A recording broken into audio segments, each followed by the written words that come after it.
Orissa state में की है एक बहुत ही दुख भरी खबर।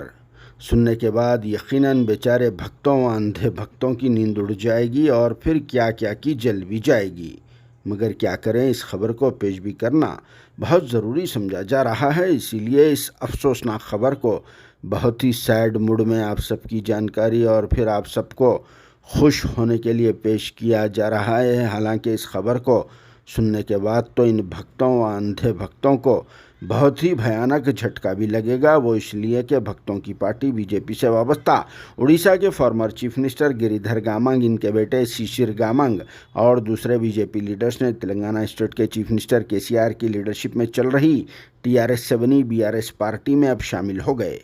क्योंकि ये लोग भी हमारे मुल्क हिंदुस्तान भर में जारी बीजेपी हुकूमत की गलत पॉलिसीज़ और हिंदुओं और मुसलमानों के बीच में नफरत फैलाकर आपस में एक दूसरे को मज़हब के नाम पर लड़ाने को लेकर बीजेपी से काफ़ी तंग आ चुके हैं। और फिर इंडिया के नंबर 1 सेक्युलर लीडर केसीआर के सेक्युलरिज्म से मुतासिर होकर अब बीआरएस पार्टी में ज्वाइन होने का फैसला करते हुए यहाँ निज़ामों के शहर हैदराबाद में आकर चीफ मिनिस्टर केसीआर के हाथों से बीआरएस पार्टी का खंडवा भी पहन लिया और उम्मीद जाहिर की है कि हिंदुस्तान भर की आवाम और दूसरे सेक्युलर लीडर्स भी बीआरएस पार्टी के प्रेसिडेंट केसीआर को सपोर्ट करेंगे, जिसके ज़रिए अगले लोकसभा इलेक्शन में भक्तों की पार्टी बीजेपी को इंशाल्लाह ज़रूर हराया जा सकेगा। और इसके बदले में सभी मज़ाहब का एहतराम करते हुए सबको साथ लेकर चलने वाली एक पार्टी की हुकूमत को कायम भी किया जाएगा। और कहा कि तेलंगाना चीफ मिनिस्टर केसीआर को उड़ीसा के कल्चर से बहुत ही अच्छी तरह से वाकफियत भी है और वो वहाँ से 5 एमपी सीट्स पर कामयाबी भी हासिल कर सकते हैं, क्योंकि साउथ उड़ीसा में